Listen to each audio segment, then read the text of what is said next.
அன்புள்ள கன்னியாகுமரி மாவட்ட அரசு விழாவில் கலந்து கொண்டு சிறப்பித்துக் கொண்டிருக்கக்கூடிய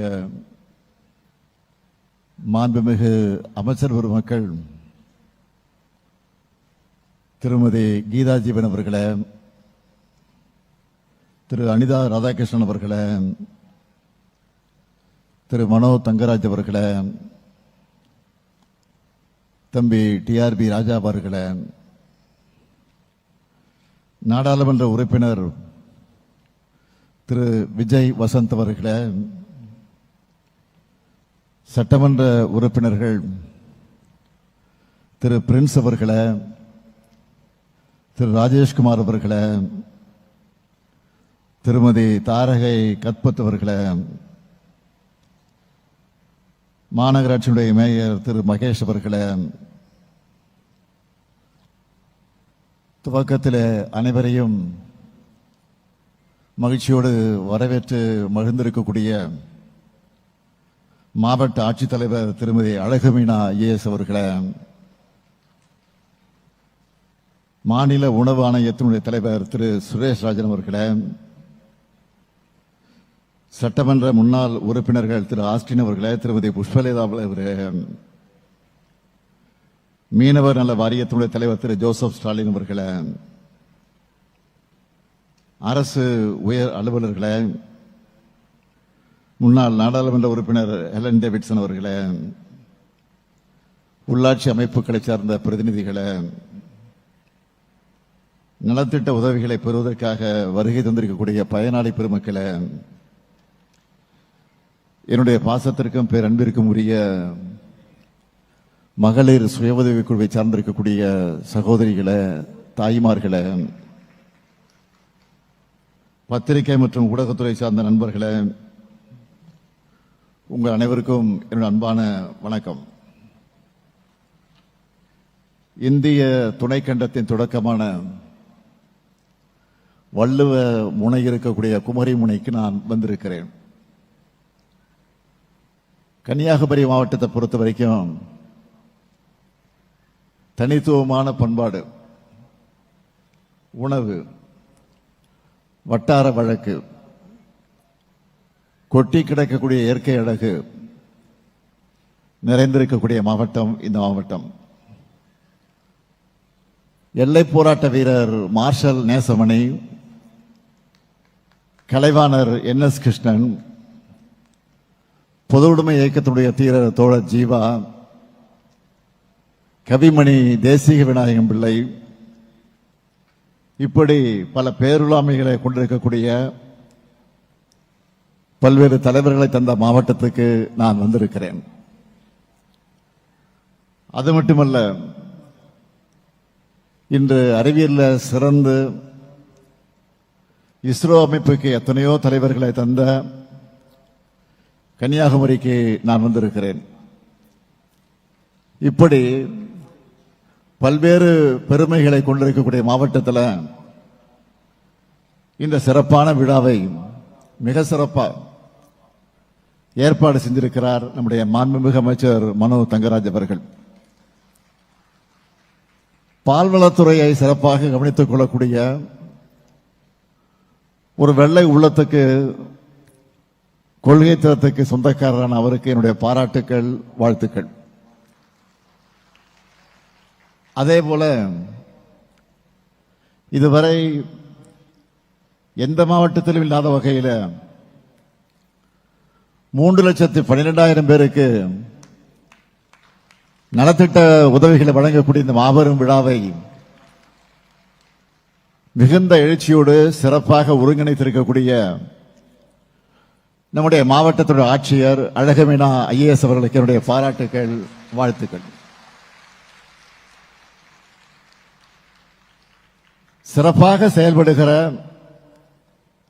மாவட்ட ஆட்சியாளர்களை குறிப்பிட்டு சொல்லக்கூடிய அளவுக்கு முத்திரை பதிக்கக்கூடிய வகையில் அவர் செயல்படுகிறார். உங்களுடைய கரவொலியை பார்த்தால அதுக்கு சாட்சியா இருக்கு. இன்னும் கொஞ்சம் பலமா கரவொலி எழுப்பி அவருக்கு என்னுடைய வாழ்த்துக்களை சொல்ல வேண்டும். அவருக்கும் அவருக்கு துணை நிற்கக்கூடிய மாவட்ட அலுவலர்களுக்கும் அத்துணை பணியாளர்களுக்கும் என்னுடைய பாராட்டுக்களையும் வாழ்த்துக்களையும் நான் தெரிவிச்சுக்க விரும்புகிறேன். நேற்று காலை கன்னியாகுமரி மாவட்டத்திற்கு நான் வந்தேன். இலங்கை வாழ் தமிழ் சொந்தங்களுக்கு உரிய குடியிருப்புகள் திறப்பு விழா, பேரறிவு சிலையினுடைய வெள்ளி விழா வளைவு ஆர்ச், தியாகி பொன்னப்பனுடைய முழுவுருவ திருவுருவ வெண்கல சிலை ஆகியவற்றை திறந்து வச்சுட்டு தான் இன்னைக்கு இங்க வந்திருக்கிறேன், இந்த மேடைக்கு வந்திருக்கிறேன். தியாகி பொன்னப்பனர் அவர்களை பற்றி சொல்லணும்னா விடுதலை போராட்ட தியாகிகளில் ஒருவர். குமரியை தமிழ்நாட்டோடு இணைப்பதற்கான போராட்டத்தில்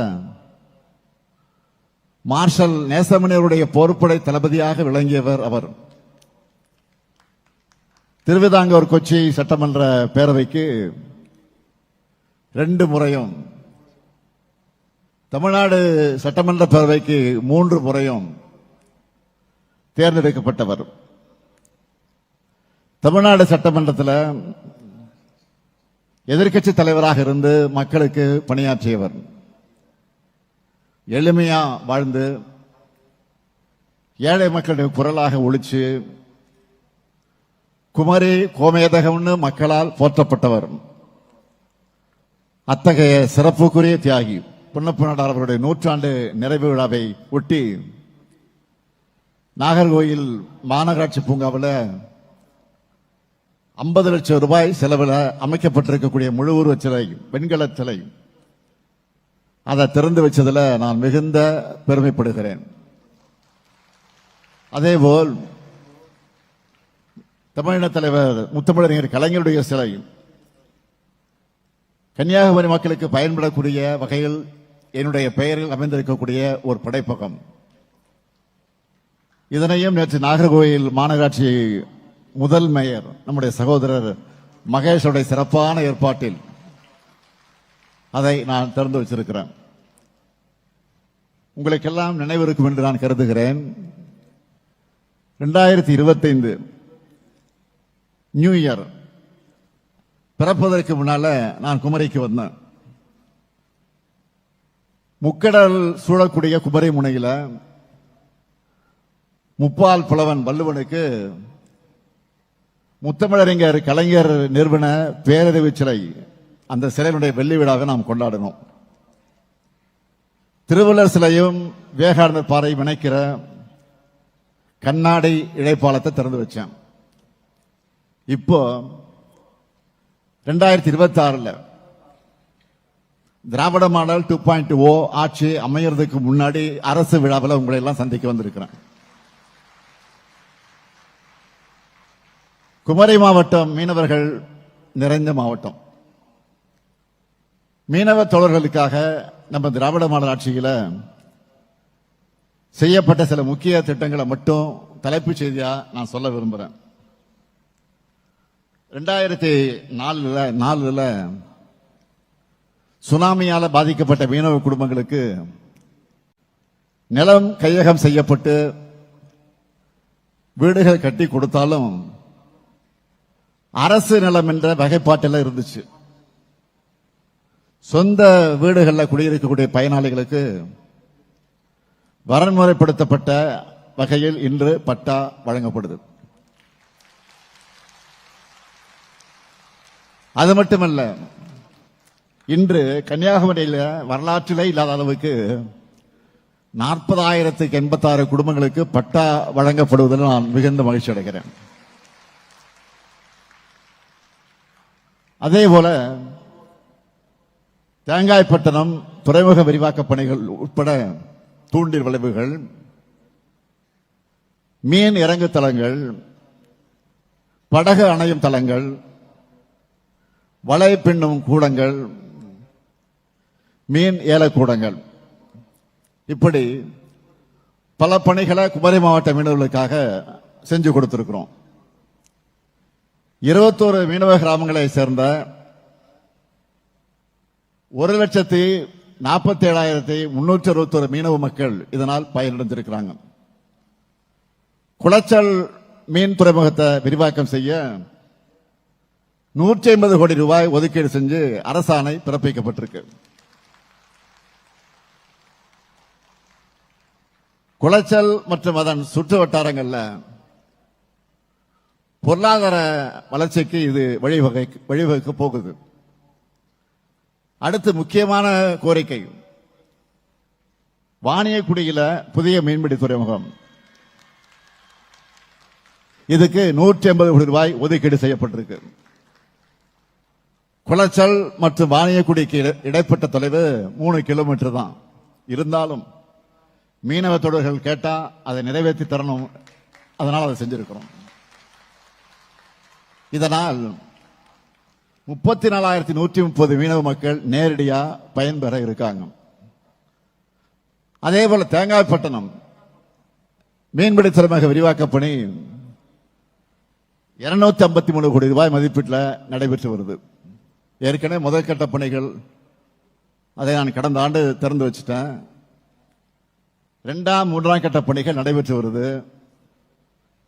பாரம்பரிய மீனவர்களுக்கு 40 விழுக்காடு மானியத்தில் விலை பொருந்தும் இயந்திரம் பொருத்தப்பட்ட நாட்டுப்படைகளுக்கு 75 விழுக்காடு மானியத்தில் உயிர்காப்பு சட்டைகள், மீன்பிடி தடைக்கால நிவாரணம் மற்றும் மீன்பிடி குறைந்த கால நிவாரணம் முறையா வழங்கப்பட்டு வருது. அதுவும் 5,000 ரூபாய் இருந்த தடைக்கால நிவாரணத்தை திராவிட மாடல் அரசு 8,000 ரூபாயாக உயர்த்தி இருக்கிறோம். மீனவ மக்களிடையே சேமிக்கக்கூடிய பழக்கத்தை உருவாக்க வேண்டும், ஊக்குவிக்க வேண்டும் என்பதற்காக தமிழ்நாடு மீனவ மகளிர் சேமிப்பு நிவாரண திட்டம் செயல்படுத்தப்பட்டு வருது. இப்ப நான் சொன்னதெல்லாம் குமரி மாவட்டத்தினுடைய மீனவர்களுக்கு செஞ்ச பணிகளுடைய சுருக்கமான பட்டியல் மட்டும்தான். கடந்த 5 வருஷத்துல குமரி மாவட்ட மக்கள் அனைவருக்கும் செஞ்சு தரப்பட்டிருக்கிற இன்னொரு பட்டியலோட சில ஹைலைட்ஸ் மட்டும் நான் சொல்ல விரும்புறேன். 283.69 கிலோமீட்டர் நீளமுடைய சாலைகள் மேம்பாடு, 7 பாலங்கள், பள்ளம்துறை எடப்பாடு மீனவ கிராமங்கள்ல கடலரிப்பு தடுப்பு சுவர், கோட்டார் புனித சவோரியர் தேவாலயம், அதை சீரமைக்க 2,29 லட்சம் ரூபாய். தோவாலை வட்டம் அருமநல்லூர்ல கிறிஸ்தவர்களுக்கான கல்லறை தோட்டம், கல்குளம் வட்டம் பத்மநாபபுரம் கிராமத்தில் இஸ்லாமியர்களுக்கான கபரிஸ்தான் அமைக்க இடம், நாகர்கோவில் மாநகராட்சியில் 46 வார்டுகள்ல 55,709 வீடுகளுக்கு குடிநீர் இணைப்புகள், சுசேந்திரம் தேரூர் குளங்கள் பாதுகாக்கப்பட்ட ராம்சார் ஈரநிலங்களாக அறிவிப்பு, மார்த்தாண்டத்தில் தினசரி சந்தை, பத்மநாபபுரம் குளச்சல்ல புதிய பேருந்து நிலையங்கள், தோவாலை தக்கலை கிள்ளையூர் ஊராட்சி ஒன்றிய அலுவலகங்களுக்கு புதிய கட்டடங்கள், இலங்கை தமிழக மறுவாழ்வுக்காக இந்த மாவட்டத்தில் 262 வீடுகள், புகழ்பெற்ற தோவாலை மலர் சந்தை வியாபாரிகள் வெயில் மழையால பாதிக்கப்பட்டு வந்த அந்த நிலையை மாற்றி உயர்மட்ட மேற்கூரை, திருப்பதி சாரம் நெல் விதை சேமிப்பு கிடங்கு கட்டடம் மற்றும் நடமாடும் மண் பரிசோதனை நிலைய வாகன நிறுத்தமிடும், ஆரல்வாய்மொழி தெற்கு கிராமத்தில் 2 தடுப்பணைகள், 8 கம்பி வலை தடுப்பணைகள், தும்பகோடு கிராமத்தில் 5 நிலைகள் ஓடைக்கரை பாதுகாப்பு சுவர், அரசு மருத்துவக் கல்லூரி வளாகத்தில் 9 புதிய கட்டடங்கள் மற்றும் எம்ஆர்ஐ கருவி, பத்மநாபபுரத்தில் மத்திய ஆய்வகம், முட்டம் கடற்கரை பகுதியில் சுற்றுலா மேம்பாட்டு பணிகள், இவ்வளவும் செஞ்சிருக்கிறோம். அது மட்டும் இல்ல, இன்னும் நிறைய பணிகள் நடந்துகிட்டு இருக்கு. குலசேகரம் அரசு மருத்துவமனையில் ஒருங்கிணைந்த விபத்து மற்றும் அவசர சிகிச்சை பிரிவு, கன்னியாகுமரி அரசு மருத்துவமனைக்கு கூடுதல் மருத்துவமனை கட்டடம், பூதப்பாண்டி அரசு மருத்துவமனையில் தாய் சேய் நல மேம்பாட்டுக்கு புதிய மருத்துவமனை கட்டணும். அது மட்டும் இல்ல, குமரி மாவட்டத்தில் சுற்றுலாத்துறையை மேலும் வளர்த்தெடுக்க நிறைய செஞ்சுட்டு இருக்கிறோம். சிற்றார் 2 அணை, சிற்றார் 2 அணை, திருப்பரப்பு அணை, மாத்தூர் தொட்டி பாலம் ஆகிய பகுதிகளில் மேம்பாட்டு பணிகள்.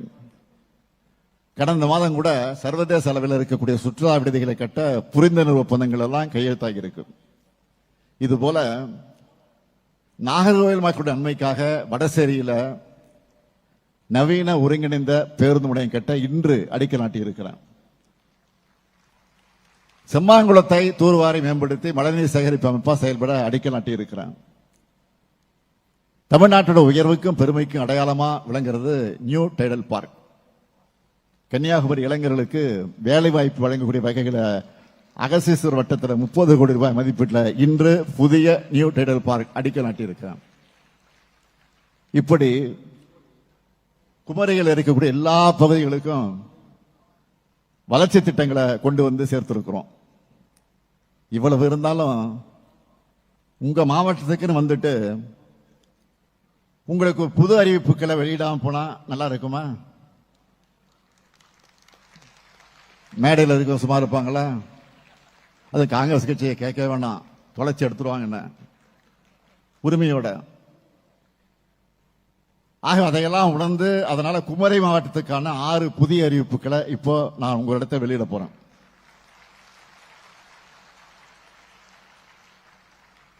முதல் அறிவிப்பு, சுற்றுலா பயணிகள் அதிக அளவு வருகை தரக்கூடிய கன்னியாகுமரி நகராட்சியின் குடிநீர் தேவைகளை நிறைவு செய்ய பழையாற்றிலிருந்து கூடுதல் நீர் வழங்க 28 கோடியே 20 லட்சம் ரூபாய் மதிப்பீட்டில் புதிய திட்டம் செயல்படுத்தப்படும்.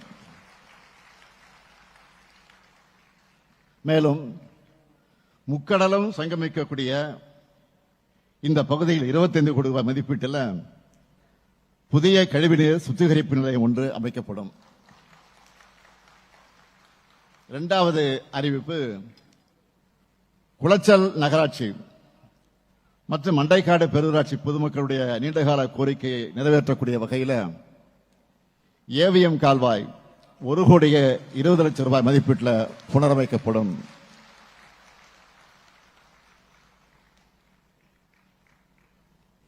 மூன்றாவது அறிவிப்பு, களியக்காவிளை கன்னியாகுமரி சாலையில் அதிகமாக போக்குவரத்து நெரிசல் உள்ள பகுதிகளில் 9 கோடி ரூபாய் செலவில் சாலைகள் அகலப்படுத்தப்படும், மேம்படுத்தப்படும். நான்காவது அறிவிப்பு, கல்குளம் வட்டம் முளகமூட்டில் உள்ள பழம்பெரும் தூய மரியன்னை பசிலிக்கா தேவாலயம் 2 கோடி ரூபாய் செலவில் அதன் பழமை மாறாம புனரமைக்கப்படும். ஐந்தாவது அறிவிப்பு, தமிழ்நாடு மீனவர் நலவாரியம் மூலமா தற்போது மீனவர்கள் மற்றும் அவர்தம் குடும்பத்தினருக்கு வழங்கப்பட்டு வரக்கூடிய கல்வி உதவித்தொகை, திருமண உதவித்தொகை உள்ளிட்ட பல்வேறு நலத்திட்ட உதவிகள் போன்ற பல்வேறு நிதி உதவிகள் அனைத்தும் உயர்த்தி வழங்கப்படும். இதற்கான விரிவான அரசாணையும் விரைவில் வெளியிடுவோம். ஆறாவது அறிவிப்பு, கடல்ல மீன்பிடிக்க போகும்போது காணாமல் போகும் நேர்வுல காப்பீடு உள்ளிட்ட நிவாரணங்கள் கிடைக்கக்கூடிய நாள் வரைக்கும் அந்த மீனவ குடும்ப வாரிசுதாரருக்கு மாதம் 2000 ரூபாய் உதவித்தொகையா மீனவர் நல வாரியம் மூலம் வழங்கப்படும். இதுதான் திராவிட மாடல். தமிழ்நாட்டு மக்களுக்கு தேவையான கல்வி, தனித்திறன் பயிற்சிகள், உட்கட்டமைப்பு வசதிகள், சாலைகள், பாலங்கள், மருத்துவமனைகள், விளையாட்டு மைதானங்கள், நூலகங்கள், புதிய தொழிற்சாலைகள், தொழில் நிறுவனங்கள், தொழில் தொடங்க மானியங்கள், கட்டணமில்லா விடியல் பயணம், மகளிர் உரிமை தொகை ஆகிய அனைத்தையும் திராவிட மாடல் ஆட்சி உருவாக்கி கொடுத்திருக்கு. ஒவ்வொரு நாளும் ஏதாவது ஒரு திட்டத்தை தொடங்கி வச்சுக்கிட்டே இருக்கிறேன். தமிழ்நாட்டு மக்கள் மேல உண்மையான அக்கறை கொண்டது நாங்க தான் எங்களுடைய செயல்பாடுகளால் தினந்தோறும் நாங்கள் நிரூபிச்சுட்டு இருக்கிறோம். 14 வயசுல இருந்து நான் அரசியல் இருக்கிறேன். 14 வயசுல இருந்து 50 ஆண்டு தொடர் உழைப்பால ஒரு பேரியக்கத்துடைய தலைவர் என்ற பொறுப்பை அடைஞ்சிருக்கிறேன். சட்டமன்ற உறுப்பினரா, மேயரா, அமைச்சரா, துணை முதலமைச்சரா, எதிர்க்கட்சி தலைவரா, இன்று முதலமைச்சராக இருக்கிறேன். பெருமையோடு சொல்றேன், நான் போகாத ஊரை தமிழ்நாட்டில் இல்லைன்னு சொல்லக்கூடிய அளவுக்கு பயணிச்சு மக்களை சந்திச்சுட்டு இருக்கிறேன். அதனாலதான் மக்களுக்கு என்ன செய்யணும்னு அறிந்து புரிந்து ஒவ்வொரு திட்டத்தையும் திட்டுக்கிறேன். உங்கள் எதிர்காலத்தை என்னை நம்பி தமிழ்நாட்டு மக்களான நீங்க ஒப்படைச்சிருக்கீங்க. அதுக்கு நான் நிச்சயமாக உண்மையாக இருப்பேன். உங்க நம்பிக்கையை காப்பாத்துற மாதிரி தான் நான் உழைச்சிக்கிட்டு இருக்கிறேன். இன்னும் சொல்லட்டுமா, என் சக்திக்கு மீறி உழைச்சிக்கிட்டு இருக்கிறேன். வாக்களித்த மக்களுக்கு மட்டுமல்ல, வாக்களிக்காத மக்களுக்கும் சேர்த்துதான் உழைக்கிறேன். ஆனா சில தேர்தல் நேரத்தில் மட்டும் உங்களை வந்து வட்டம் அடிப்பாங்க. தேர்தல் நேரத்தில் மட்டும் வருவாங்க. தேர்தல் சீசன் என்கிற காரணத்தினால மாண்புமிகு பிரதமர் மோடி அவர்களும் இனி அடிக்கடி தமிழ்நாட்டு பக்கம் வரப்போறார். ஏற்கனவே வர ஆரம்பிச்சுட்டாரு, இன்னும் வரவர். அதை நினைச்சு அவருடைய கூட்டணியிலே பயப்படுறாங்க. ஏன் தெரியுமா? எவ்வளவு அதிகமா பிரதமர் அவர்கள் இங்கே வராரோ அந்த அளவுக்கு பெரிய வித்தியாசத்தில் என்டிஏ கூட்டணி தோல்வி அடையும். ஏன்னா தமிழ்நாட்டுக்கு ஒண்ணுமே செய்யல என்பது மக்களுக்கு ஞாபகம் வரும். நேற்று கூட அமைச்சரவை கூட்டத்தில் குஜராத் மாநில மெட்ரோ திட்டத்துக்கு ஒப்புதல் வழங்கியிருக்காங்க. ஆனா தமிழ்நாட்டுக்கு எதுவும் இல்லை. தேர்தல் வருதேன்னு பட்ஜெட்லயும் ஒண்ணும் இல்லை. தமிழ்நாட்டுக்கு போக போறமேன்னு அமைச்சரவை கூட்டத்திலே நம்ம கோரிக்கை ஒன்றுக்கு கூட ஒப்புதல் தரல.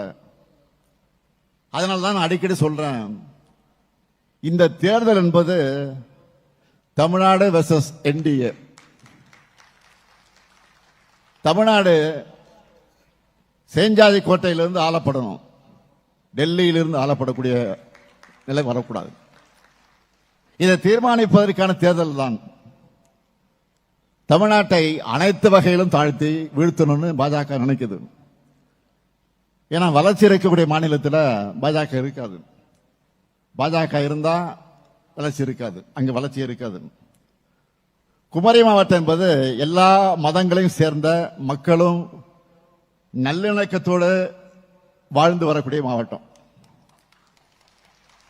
ஆனா நாடு முழுக்க என்ன நடந்துகிட்டு இருக்கு?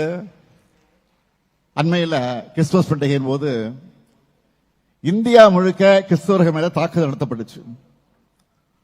மகாராஷ்டிராவில் பிற்படுத்தப்பட்ட முஸ்லிம்களுக்கு இடஒதுக்கீடு ரத்து. மணிப்பூர் இன்னும் பற்றி எரியுது. அசாமில் இன்னும் மோசம். அந்த மாநிலத்துடைய பாஜக முதலமைச்சர் தான் வகிக்கக்கூடிய பொறுப்பை மாண்பை மறந்து முஸ்லிம்கள் மேல வெளிப்படையா வெறுப்பை கக்குகிறார். பீகார்ல துணை முதலமைச்சர் என்ன சொல்லி இருக்கிறார் தெரியுமா? பள்ளிக்கூடங்களுக்கு பக்கத்தில் இறைச்சி கடைகள் இருந்தா அகற்றுவோம்னு பேசி இருக்கிறார். நாம என்ன சாப்பிடணும்னு முடிவு பண்றதுக்கு இவங்க யாரு? இப்படி ஒரு நிலையை தமிழ்நாட்டிலையும் கட்டமைத்து விடத்தான் அவங்க தவிக்கிறாங்க. ஆனா நம்ம திராவிட மாடல் அரசுல மத நல்லிணக்கம் ஒற்றுமையும் பேணப்படுது. வக்பு திருத்த சட்டம், சிஏஏ ஆகியவற்றை எதிர்த்து சட்டமன்றத்தில் தீர்மானம் நிறைவேற்றி இருக்கிறோம். சிறுபான்மையினர் பாதுகாப்பாக இங்க இருக்காங்க. பெரும்பான்மையினர் சகோதர உணர்வோடு இருக்காங்க. அனைவரும் சமமா நடத்தப்படுறாங்க. வரலாற்றில் இல்லாத எண்ணிக்கையா 4000 திருக்கோயில்களுக்கு குடமுழுக்கு செஞ்சிருக்கிறோம்.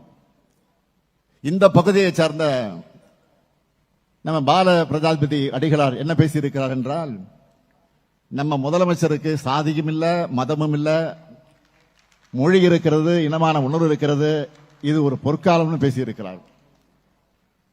வள்ளலார் அன்பர்கள் பாராட்டுறாங்க, உண்மையான ஆன்மீக பெரியவர்கள் பாராட்டுறாங்க. இதுதான் பாஜகவுடைய கண்களை உறுத்திக்கிட்டே இருக்கு.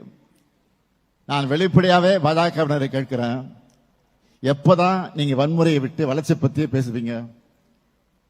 எப்பதான் வெறுப்பையும் பிரிவினையும் விதைக்கிற முயற்சிகளை நிறுத்திட்டு தமிழ்நாட்டுக்கு நல்ல விஷயம் பற்றி பேச போறீங்க, யோசிப்பீங்க? தொடர்ந்து தமிழ்நாட்டை குறை சொல்லி பேசுறீங்க. அதுக்கு முதல்ல உங்களுக்கு தகுதி இருக்கா? குறை சொல்லி பேசுவதற்கு உங்களுக்கு தகுதி இருக்கா? நீங்கள் ஆளக்கூடிய எந்த மாநிலம் தமிழ்நாட்டை விட சிறப்பாக ஆளுது? தமிழ்நாட்டுக்கு வர இருக்கக்கூடிய மாண்புமிகு பிரதமர் அவர்கள் நம்முடைய கேள்விகளுக்கெல்லாம் பதில் சொல்வாரா? தமிழ்நாட்டு மீனவர்களை காக்க எடுத்த நடவடிக்கை என்ன? இலங்கை கடற்படையால நம்ம மீனவர்கள் கைது செய்யப்படுவதும் தாக்கப்படுவதும் எப்ப முடிவுக்கு வரும்? இதை தீர்த்து வைப்போம்னு சொல்லிட்டு தானே 12 வருஷத்துக்கு முன்னாடி உறுதிமொழி கொடுத்துட்டு வாக்குறுதி கொடுத்துட்டு ஆட்சிக்கு வந்தீங்க. வெளியுறவுத்துறையும் கடற்படையும் யார் கண்ட்ரோல் இருக்கு? இவங்களுக்கு கிடைச்ச சரியான ஆள் தான் இப்போ எதிர்க்கட்சி தலைவராக இருக்கக்கூடிய பழனிசாமி அவர்கள். ஒருத்தர் நாட்டு மக்கள் எல்லோருக்கும் ஒவ்வொருத்தருக்கும் 15 லட்சம் ரூபாய் தருவேன்னு வடை சுட்ட மாதிரி பழனிசாமி அவர்களும் வாய்க்கு வந்தபடி வெரைட்டியா இப்ப வடை சுட்டு இருக்காரு. இந்த வடைகளை எல்லாம் மக்கள் நம்ப தயாராக இல்லை. இது ஒரு பக்கம்னா, இன்னொரு பக்கம் தேர்தலை காரணமாக காட்டி மகளிர் உரிமை தொகையை 3 மாசத்துக்கு நிறுத்தி வச்சிடலாம், மக்களுக்கு திமுக அரசு மேல அதிருப்தியை உண்டு பண்ணி கெட்ட பேர் ஏற்படுத்தலாம் அப்படின்னு சூழ்ச்சி பண்ணாங்க. இதை அட்வான்ஸா நாங்க தெரிஞ்சுக்கிட்டு என்னுடைய சகோதரிகளுக்கு தாய்மார்களுக்கும் 5000 ரூபாய் அட்வான்ஸ் பணமாக போட்டேன். நாம பண்ண இந்த சர்ஜிக்கல் ஸ்ட்ரைக்ல மக்கள் ஹாப்பி. பாவம் எதிர்கட்சிகள் தான் நிலைகுலிஞ்சு போயிருக்கிறாங்க. முதல்ல இதை கிண்டலடிச்சாங்க, கொச்சைப்படுத்தினாங்க. ஆனா ஒரு கட்டத்துக்கு மேல அவங்களாலேயே நம்ம அதிரடி முடிவுக்கு மக்கள் கிட்ட கிடைச்ச வரவேற்பை மறைக்க முடியல. அதனால இப்போ அதுக்கு நாங்க தான் காரணம்னு சொல்றாங்க. இப்போ எங்களால தான் நடந்துச்சு, உரிமை கொண்டாட வந்திருக்கிறாங்க. இப்போ நீங்க என்ன வேணாலும் சொல்லி புலம்புங்க, எங்க திட்டங்கள் ஹிட் ஆயிடுச்சு. இப்போ 5000 ரூபாய் மகளிர் உரிமை தொகை சிறப்பு தொகுப்பு மக்கள் கிட்ட சூப்பர் ஹிட். பாஜக டப்பா இன்ஜினை நம்பி அதிமுக இருக்கு. அதிமுக என்ற மூழ்கிற கப்பலை நம்பி பாஜக இருக்கு. பூஜ்ஜியமும் சேர்ந்தா பூஜ்ஜியம் தான், ராஜ்யம் கிடைக்காது.